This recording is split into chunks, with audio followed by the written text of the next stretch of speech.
नमस्कार दोस्तों, आज की इस वीडियो प्रेजेंटेशन में मैं आपका बहुत बहुत स्वागत करता हूं। तो चलिए बिना देर किए शुरू करते हैं हमारा आज का टॉपिक। और हमारा आज का टॉपिक है use of could, past tense of can. तो सबसे पहली बात हमें जो समझनी है वो यही है कि कुड और कैन अलग अलग नहीं है। दरअसल में वर्तमान काल के वाक्यों में जिस स्थान पर हम कैन का इस्तेमाल करते हैं, भूतकाल के वाक्यों में वहीं पर हम कुड का प्रयोग किया करते हैं। यानी कुड कैन का ही पास्ट टेंस का फॉर्म होता है। इसके साथ साथ जब किसी हिंदी वाक्य के अंत में क्रिया के साथ में सकता था, सकती थी, सकते थे, या फिर हम देखें सका, सकी, सके, या सका था, सकी थी, सके थे, इस प्रकार के जब कभी भी शब्द लगे रहें और वाक्य में सामर्थ्य, योग्यता, ताकत, क्षमता इत्यादि का बोध हो, तो ऐसे वाक्यों का इंग्लिश ट्रांसलेशन बनाने के लिए कुड का प्रयोग किया जाता है।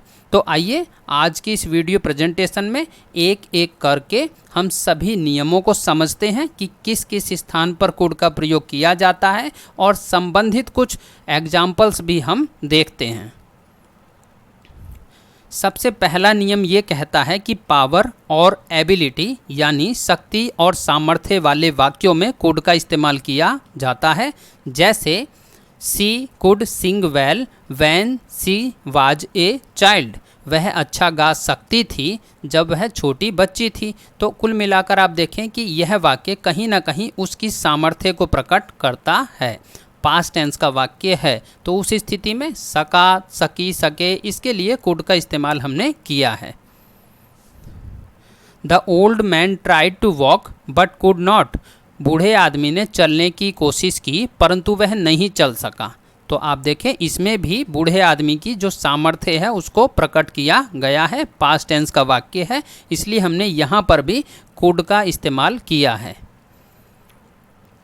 My father could not send me anything last month, मेरे पिताजी पिछले महीने मुझे कुछ भी नहीं भेज सके। तो यहाँ पर पिताजी की क्षमता यानी उनकी सामर्थ्य को प्रकट किया गया है। इस स्थिति में सका शब्द के लिए हमने कुड का इस्तेमाल किया है। पास्ट टेंस का ये भी वाक्य है। She ask me if I could teach her, उसने मुझसे पूछा क्या मैं उसे पढ़ा सकता हूँ। He ask me if I could lend him my pen, उसने मुझसे पूछा क्या मैं उसे अपना पेन उधार दे सकता हूँ। The teacher ask me if I could do the sum, अध्यापक ने मुझसे पूछा क्या मैं यह प्रश्न कर सकता हूँ। तो कुल मिलाकर आप सभी वाक्यों में देखें तो जैसा हमने रूल में बताया कि सभी वाक्यों में पावर या एबिलिटी यानी शक्ति या सामर्थ्य प्रकट किया गया है। और दूसरी बात, सारे के सारे वाक्य पास्ट टेंस के हैं, यानी कुड का इस्तेमाल हमेशा पास्ट टेंस में ही होता है।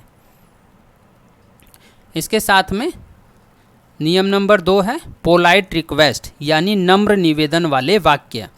देखिए कैन का इस्तेमाल करके भी, मे का इस्तेमाल करके भी पोलाइट रिक्वेस्ट प्रकट की जाती है। लेकिन जब कभी भी हमें अपने वाक्यों में ज़्यादा विनम्रता प्रकट करनी हो, ज़्यादा सभ्यता दिखानी हो, तो उस स्थिति में हम कुड का इस्तेमाल किया करते हैं, जैसा इस वाक्य में किया गया है।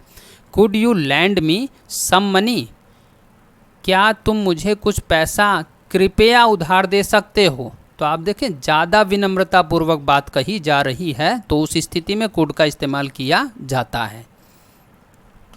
Could you tell me the way to the hotel, क्या आप मुझे होटल जाने का रास्ता बता सकते हैं। Could I meet you tomorrow, क्या मैं आपसे कल मिल सकता हूँ। Could I use your telephone, क्या मैं आपका टेलीफोन इस्तेमाल कर सकता हूँ।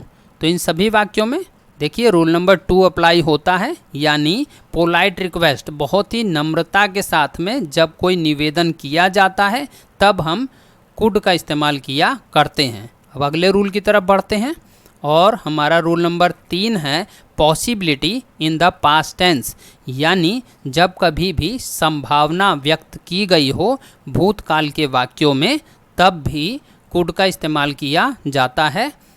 जैसे if he had money he could bye A car, यदि उसके पास पैसा होता तो वह कार खरीद सकता था। तो देखिए इस वाक्य को यदि आप ध्यान से देखें तो आप पाएंगे कि इसमें यदि उसके पास पैसा होता तो वो कार खरीद सकता था, कहीं ना कहीं एक संभावना को व्यक्त किया जा रहा है। तो उस स्थिति में भी कुड का इस्तेमाल किया जाता है। He could write a neat hand if he desired, वह अच्छा लेख लिख सकता था यदि वह चाहता। तो यहाँ पर भी संभावना को व्यक्त किया गया है पास्ट टेंस के अंदर। If he had scored good marks he could seek a good career, यदि उसने अच्छे अंक प्राप्त किए होते तो उसका एक अच्छा कैरियर होता। तो आप कुल मिलाकर देखेंगे कि यहाँ पर भी पास्ट टेंस के वाक्य हैं तीन के तीनों, और कहीं ना कहीं तीनों ही वाक्यों में संभावना को व्यक्त किया गया है। इस स्थिति में कुड का हमने इस्तेमाल करना होता है। अब हमारा नियम नंबर 4 है कि कुड के और कौन कौन से इस्तेमाल होते हैं, उसको हमने एक ही अदर कैटेगरीज में समझ लेना है। She could not laughing when I had a sneeze. She could not laughing when I had a sneeze. यानी जब मुझे छींक आई तो वह हंस नहीं सकी। She could have finished the work in time. वह अपना कार्य समय पर समाप्त कर सकती थी। Unused ability. Unused ability यानी इस्तेमाल ना की गई सामर्थ्य वाले वाक्यों में भी कुड का इस्तेमाल किया जाता है। I could have given you my scooter if you had asked me. मैं तुम्हें अपना स्कूटर दे सकता था यदि तुमने मुझसे कहा होता तो। इसका मतलब है कि कंडीशन रखी गई है, एक स्थिति बताई गई है कि भाई यदि तुमने कहा होता तो मैं अपना स्कूटर तुम्हें उधार दे सकता था।